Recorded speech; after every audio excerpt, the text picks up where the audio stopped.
What's up? It's Way Up with Angela Yee, and it's a Wealth Wednesday, so I'm excited to have Justin Burns here with me today. Yes. You're from Chicago, but you're international. Chicago. Yes, International J is what they call me.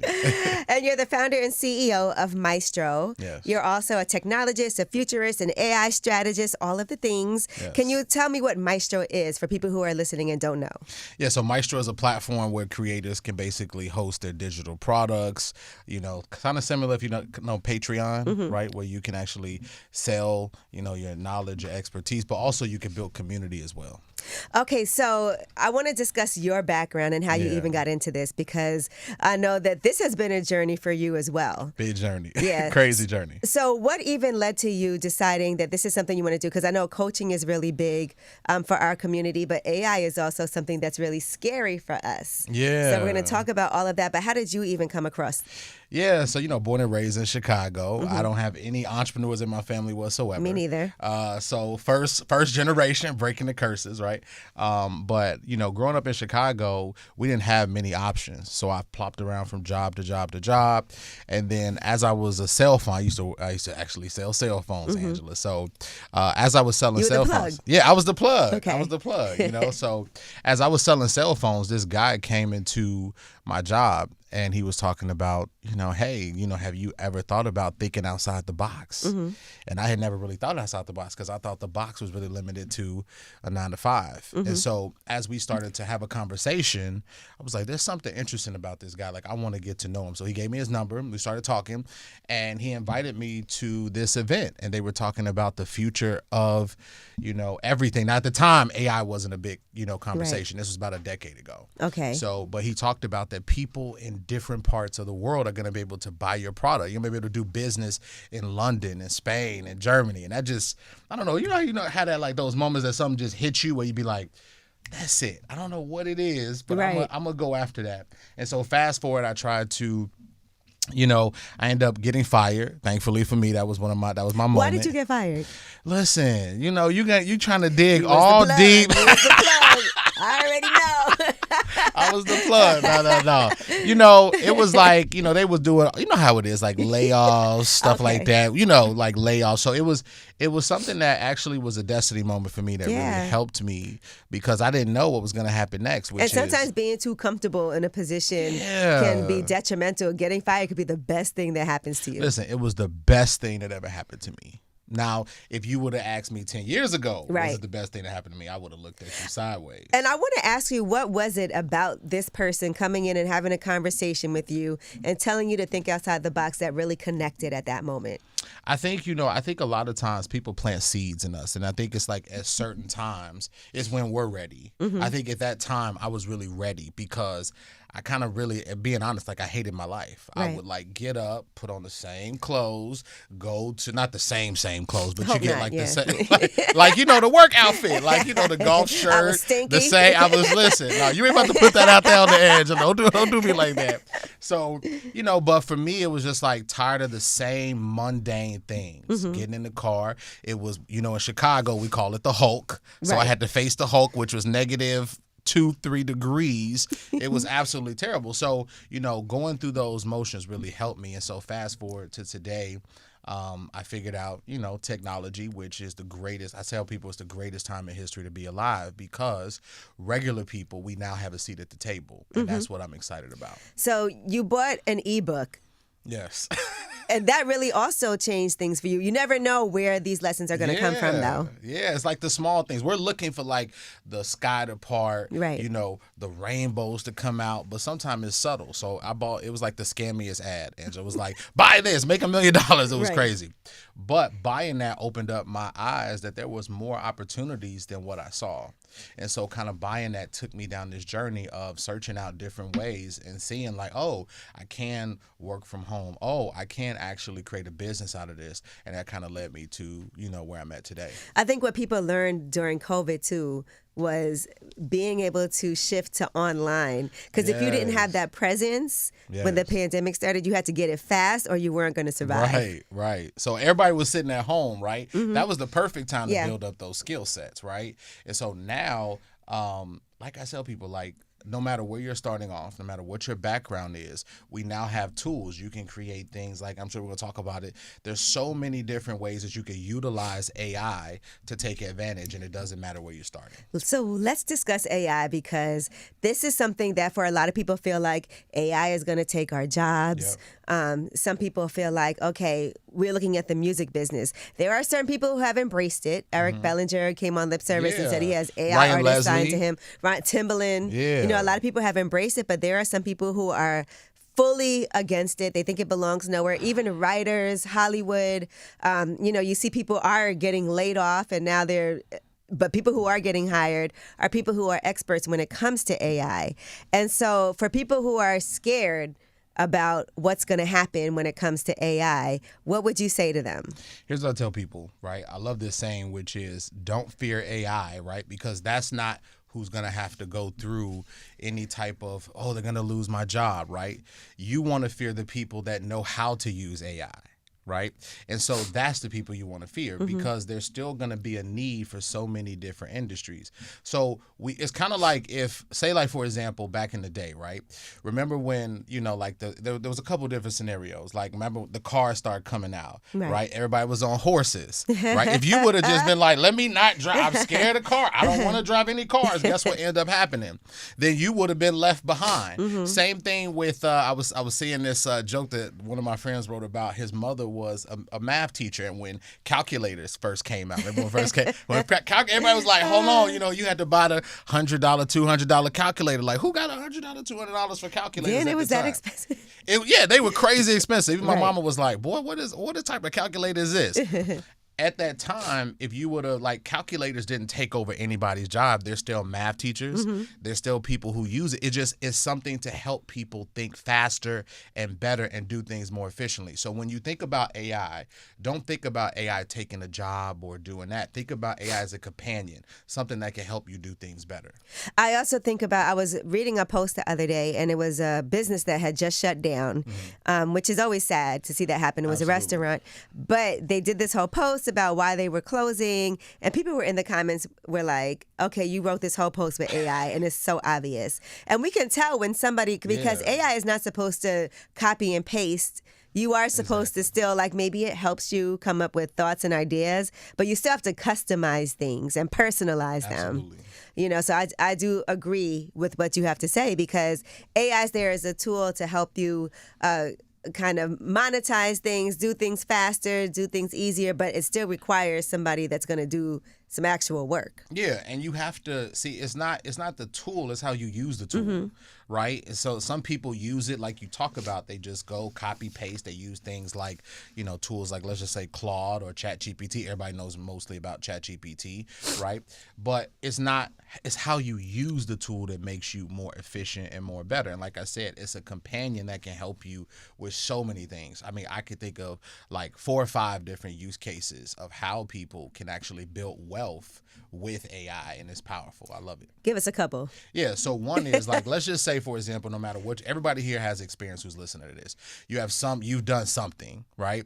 So you could take AI, say like you could use something like Claude.ai. They just had a commercial, throwing shots at OpenAI, right? Did you see that? Yeah. They beefing, right? They beefing like ads on my channel now. But you could use something like Claude. You can create things like ebooks. You can create your own ebook. You can create things like digital products, digital courses that don't require time, right? Like trading time for dollars, right? You can actually use that to be able to create that. One of my favorite ones, though, is that now, like, so Maestro, right? So we built that platform. I bootstrapped that platform because investors wouldn't actually give me any money. So I actually had to bootstrap that. So what I did was I used digital products to actually fund that company. Now, here's what a lot of people don't know. I spent almost close to $1 million in development because technology is very expensive. Developers aren't cheap, right? So a lot of people have ideas. Now, here's the greatest thing. I tell people why we're living in the greatest time in history is because now you can use other tools to create something called apps, right? So the average person, right? Well, let's just say the average person has 6 to 8 apps in the last 6 months that they've purchased. Yep. So back in the day, you used to have to go hire an expensive developer. It cost $50,000. Now you have tools like Lovable. Let's give people actionables, right? So you have tools like Lovable, which is so easy. You can go there and say, I have an idea. Let's say, for example, you like, look, let me help the single ladies out for a second. So you have a dating app that you want to develop. All you got to do, it used to be that you would have to go through this long, crazy process. You spend $20,000. Spend so much money, then fire a developer because they're not doing what they're supposed to. And then you gave up on your dream, and now... And then it don't look like how you wanted it to look, and now we got to start all over again. This person didn't give you the rights for this and locked you out, and you don't know anything about developing an app, so how are you supposed to? Yeah. And so now the game has changed because I can spend a couple $100, go to a tool like, say, like Lovable, or there's a couple of them like Bolt. There's a lot of them that actually just put a prompt, say, I have this idea, and then it will actually start coding for you. And if you're thinking like, oh, Justin, like, the tools are not ready yet. Listen, all the top companies now, a lot of people don't know this. This is a statistic, right? Almost 30 to 40% of their other companies like Google's, their code base is written by AI. Crazy, right? So in the next couple of years, we have access to that too. We have access. I used to have to listen. One of the as I was building my tech company, right? It was a very alone feeling because people that look like me didn't know what I was talking about. And so I was kind of on a lone island. I had this idea. I wanted to get it out to the world, but I didn't have the funding. I couldn't talk to a lot of people because it's like people that look like me, we're not really in technology. Here's another stat. Only 3%, right, of melanated people hold tech jobs or are in technology. Out of 13% of in America, right, of the population, only 3% of us hold technology jobs. Technology is where we're not, it's not the future, it's here. Right. So you have a lot of people that they don't understand that, like, listen, if you want to be a part of the future, you have to get out of your own way. You have to stop fearing it and you have to stop embracing it. But there are tools that can help you to get over that fear. Justin, you said something a little while back that was interesting to me. You said investors wouldn't invest. Yep. Now that you look back at it, because sometimes when you have investors, there's a certain responsibility that comes along with that too, right? When they put money in it, they own a percentage of your company. Yep. You're responsible to them. When you look back in retrospect, do you think that was a good thing? I think it was a great thing because what I tell people is you want to validate that your idea works, right? And so now, see, you don't have to spend thousands upon thousands to do that. You can, like, for anybody listening to this, let me just even tell you, if you have an idea, go to something like Lovable, Bolt, just take the concept, build a prototype, right? A prototype is just, it will build just a shell of it, right? And then what happens is you can just get people to start being interested in it. They could put their name, email address, you could just start building out that anticipation, just simplify it. Once you do that, you want to be in a position to, okay, now if you want to get customers first, because even if you got 3, 4, 5 customers, you validated your idea works. Guess what now? Now you're in control. So if you are scaling, let's say an idea takes off, like there's so many ideas taking off now in the technology space. Now what ends up happening is now you're in control. You don't have to give up all this equity in your company. I'm not saying you won't ever need investors. Here's what I'm saying. You build up more control. Like me right now, even like the more I do interviews, the more I get myself out there, guess what happens? I always get emails from people like, can I buy your company, right? But I bootstrapped it. And because I'm utilizing AI to do that, now I'm in a better position. Well, let's talk about Maestro, because that is your company. That's your platform. So it helps people turn ideas into real businesses. So who is your target audience for this? And what problem would you say that Maestro is solving? Yeah, so Maestro solves the problem of, having to, like, let's say if you have anything digital, right? You want to build a community, whatever it is. Maestro can take a concept and turn it into help you with payments, like, because payment, right? You want to get paid digitally. That's also an amazing thing that's easier these days. You say, how do I get paid? Yeah. That used to be, I don't know if you remember this, but when you used to have to sell anything, you used to have to go through and pull out 20 applications. They used to have to make sure you wasn't a drug dealer, to make sure like you wasn't selling anything illegal. Now I'm not saying they don't vet you, but it's a lot easier. Case in point, let me give you an example. So we have something where like I show people how to build apps, right? So I actually host it on Maestro, where I'm teaching people like how to build apps. Many people always ask me, hey Justin, how do you build apps, right? So somebody could take an idea, right? And I took that idea, brought it over to like say for Maestro, right? And then Maestro took the concept and host the video, so I don't have to worry about, I gotta do hosting, security, protecting your idea, making sure people that purchase actually get access to, what they purchase. One of the greatest, and when people hear me say like we're living in one of the greatest times in history, they be like, Justin, you just hyping things up. No, listen, like I don't think people understand how fast you could take an idea and get it to market. Right. It used to be so hard. Oh, you're right about that. Like, even crazy like something hard. Simple like doing a flyer.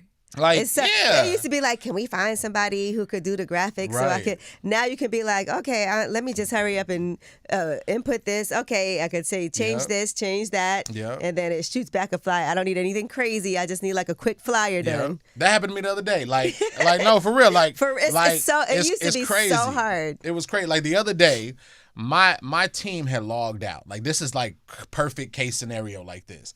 My team logged out. And I realized that there was an error on the flyer that we had that we were sending out. And I was like, dang. And then we had a deadline. It was supposed to be like sent that night. Nobody was offline. There was a couple people not answering. I went to Google called Nano Banana, right? Which is like it's an AI platform, really easy. I took the flyer. I dragged it into the box.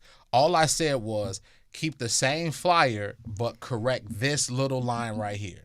I'm talking about 2 minutes later. You're like, I don't need nobody to be online, but like, tomorrow, I'm going to get y'all tomorrow, though. Like, hold on, I don't know if my team may not have to come back tomorrow because, and it's not like, I tell them, like, we're not here to replace you. Use it to be more efficient and effective.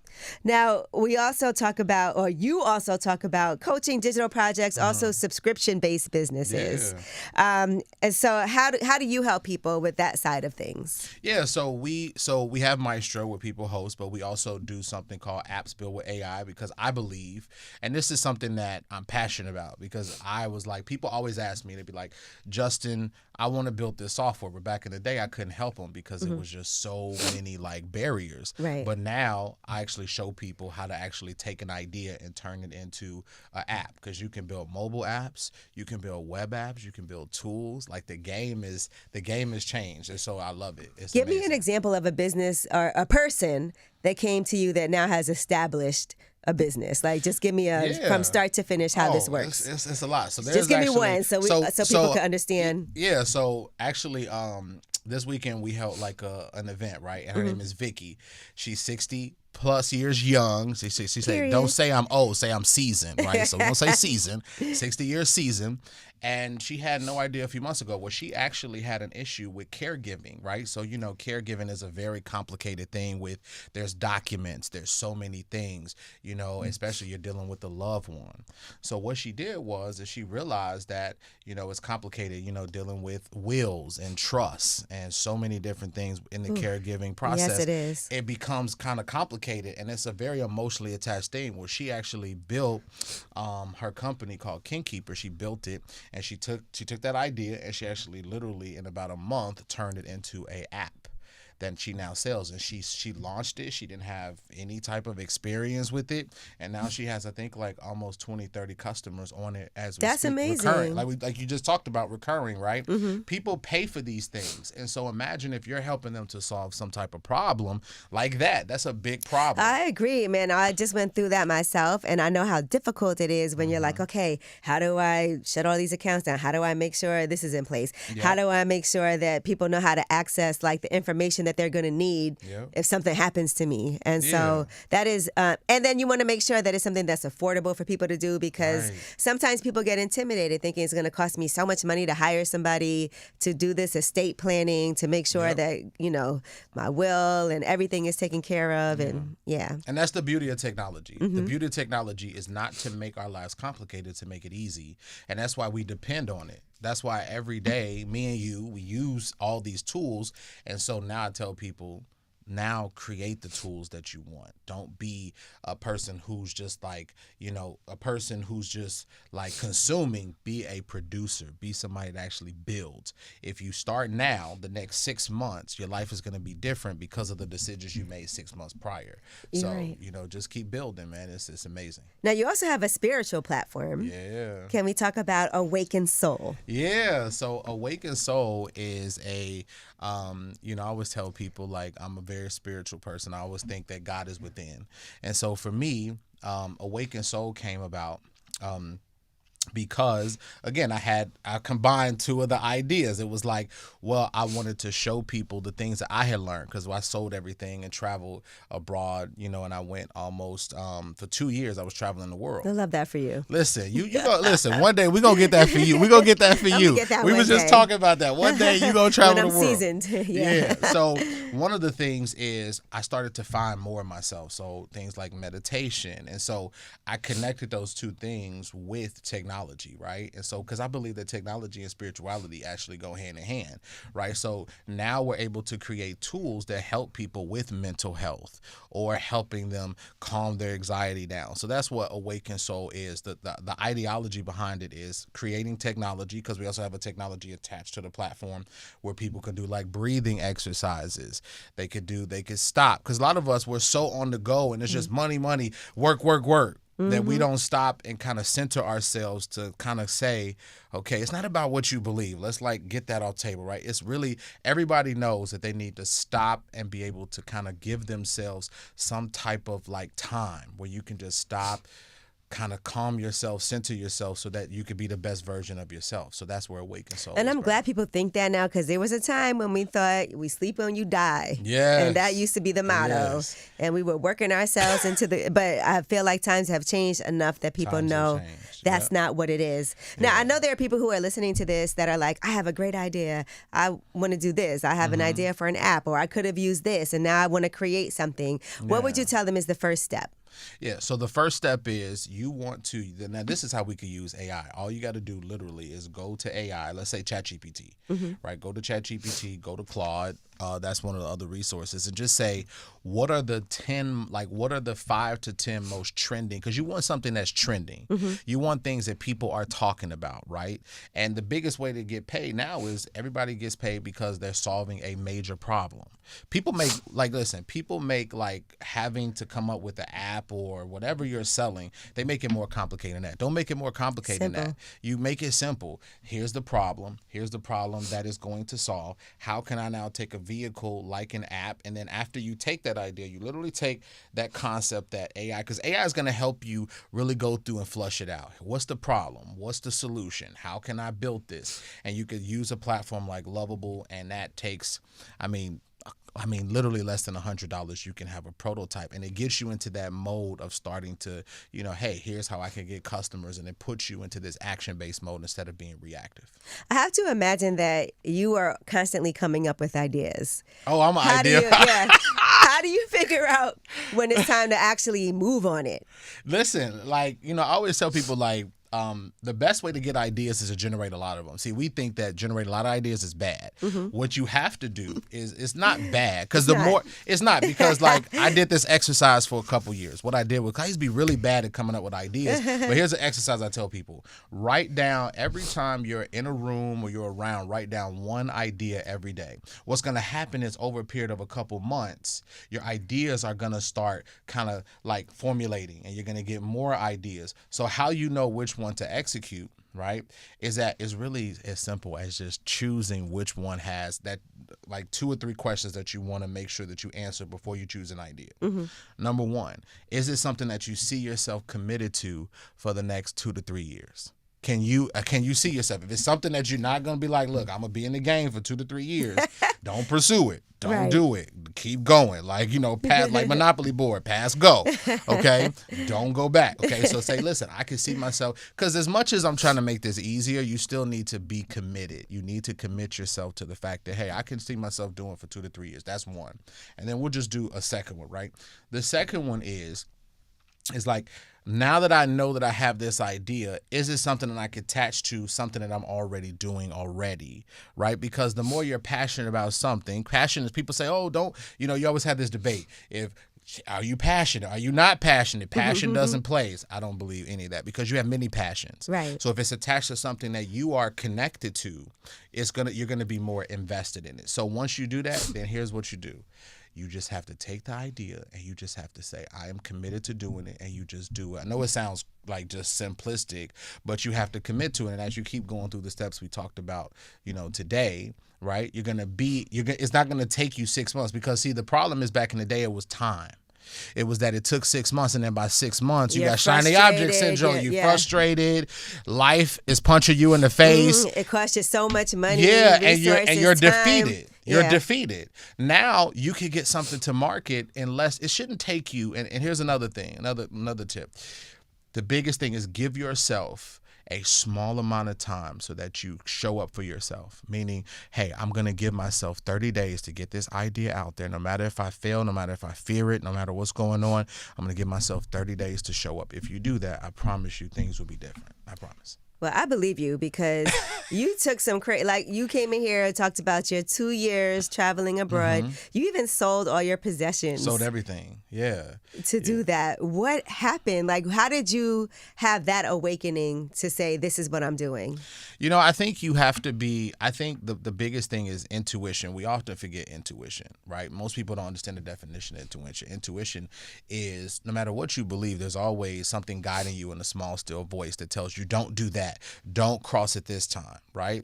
A lot of people don't listen to it. They listen to more fear than they do that small, still voice, because they're looking for something physical. So like, let's say, for example, something says, write a book. Let's just give you an example. Something says, write this book because it's going to inspire millions. Here's what most people do. Instead of saying, I'm going to listen to that voice because I hear it and I feel it, that is true. What most people do is they say, what's in the bank account? I'm working too much. I'm raising a lot of kids. That doesn't take away from your experience.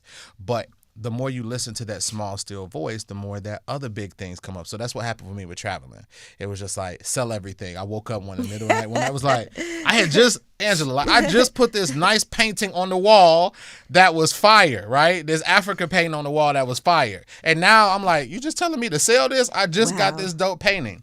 Now, I could have came up with all these excuses. I just got this furniture, nice. Put it in storage. I could have put it in storage. No, and that was also the other voice that came up behind it. It was like, no, sell everything. Don't even get a storage unit. I'm like, what? Who is this? This can't be my intuition. But after doing that, so many things showed up for me after making that decision. New relationships, new people that I've met along the way of my journey and traveling in places like Kenya and South Africa and Thailand and Bali, new opportunities, new business deals. See, many people are afraid to let go of something old so that they can kind of attract something new. And so you got to be ready to do that.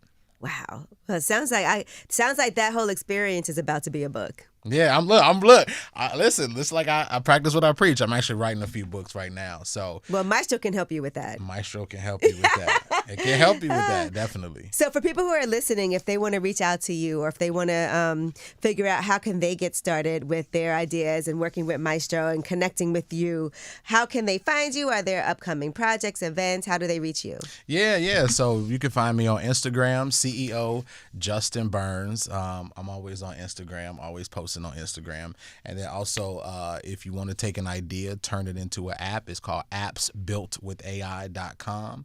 And you can also find me on my website, justinburnsonline.com as well. I did like your dating app idea. So. Yeah, look, Angela, we gonna get you. Listen, if y'all listen to this is what we gonna do. If she let me, we gonna build Angela an app. You need a everybody. I tell people, everybody needs a technology, like their own custom one. Maybe I need like an Ask Ye app or something That's like that. That's what I'm saying. Yeah, we need an Ask Ye app. We need some other apps because I know you working on some ideas. I've been listening to you for years. I know you got some good ideas. So yeah, I tell people everybody should have a piece of technology that they're working on because that's the future, but the future is now. All right. Well, thank you so much. I appreciate you for coming through today for Wealth Wednesday. Yeah, this thank is you a for good having one. me. I know people are already at home right now, and there's got to be a voice speaking to you in your head. Yes. Sometimes you got to pay attention to it. Do it. Just take action. That's my parting advice. Don't stop listening to the doubt, the fears, the naysayers. Whatever happened to you is actually a part of your story and your journey, and you just need to push forward and do it no matter what. Perfect. Thank you.